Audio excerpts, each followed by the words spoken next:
And I would make this point, that when you look at social media and Google and the internet, all this surveillance that goes on and tracking of people's information, you can see it, and on one level that would be true as a big surveillance operation, but it's more than that.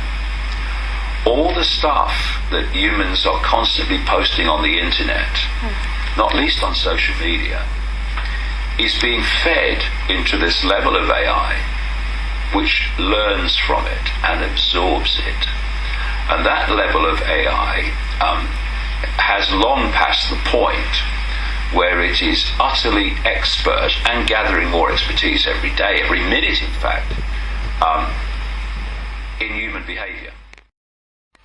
Because it's consciousness and not what we would call physical, it can infiltrate and control technological systems. And therefore, this smart grid is why everything's called smart these days. If it's called smart in terms of technology or called smart in terms of the way something is done, a process, then it's all part of the same grid called the smart grid.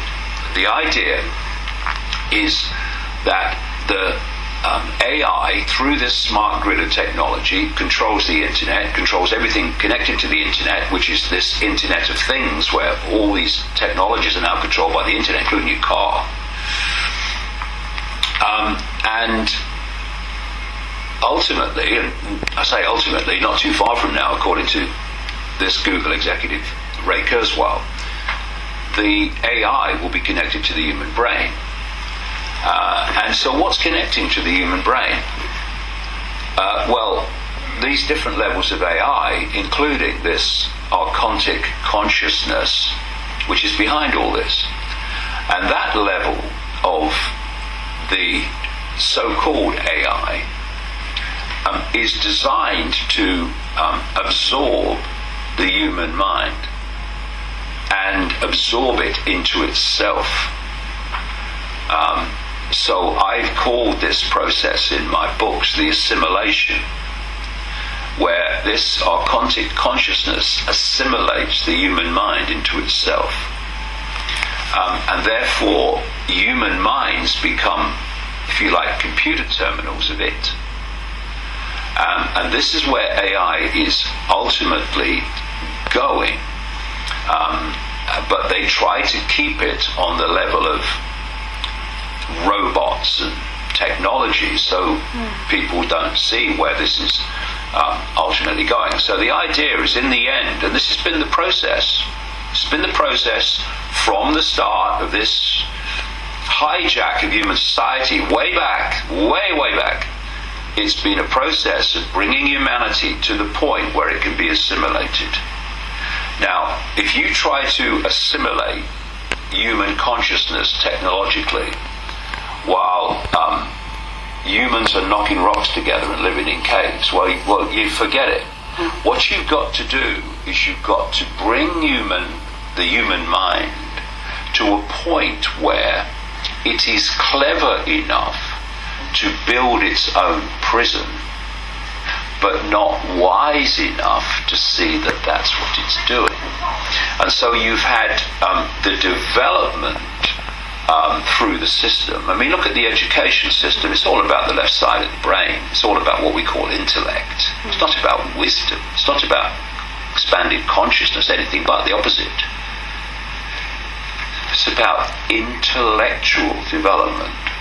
And so the intellect, which is the village idiot compared with expanded consciousness, has been developed to the point where it can build this smart grid. But it's not wise enough to see if that's what it's doing. And the whole idea, the whole idea is that by the time people see what's happening, it's too late. That's why people like me are trying to say, hey, look what's happening before it's too late. And so what we're looking at is a process of using technology to assimilate the human mind into this archontic consciousness, so the human mind disappears, which is exactly what Kurzweil's saying. Not telling you why, but he's telling you, and the reason that they're telling you openly is because of the sales pitch. The sales pitch is you connect to artificial intelligence and you'll become superhuman, you'll become gods. Actually, we'll become superhuman and subhuman and posthuman. That's where this is actually going.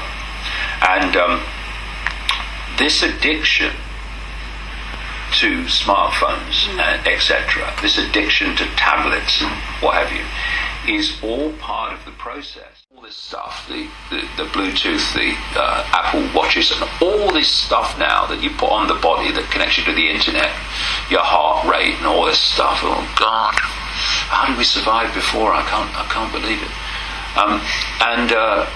And now we're moving to the next stage, which is in the body.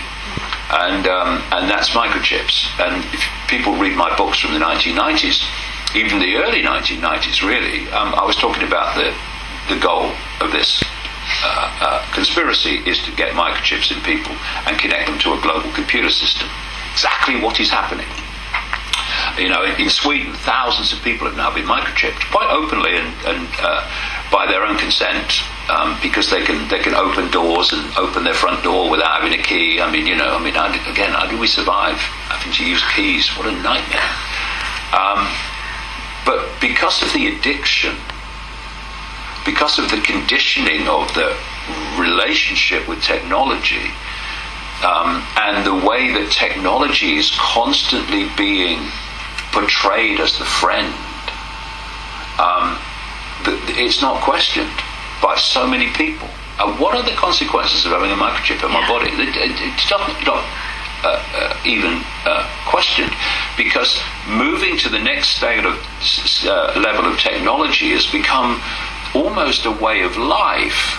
This is why you have these big long queues of people standing in line in the dead of morning so that they can be one of the first to get the next Apple phone or something. They can't even wait till it gets light and go tomorrow or something when there won't be a queue. No, we've got to do it now. This is all part of this addiction. The next level of technology is a way of life. This is how 5G is being coming. 5G? They say it's going to fry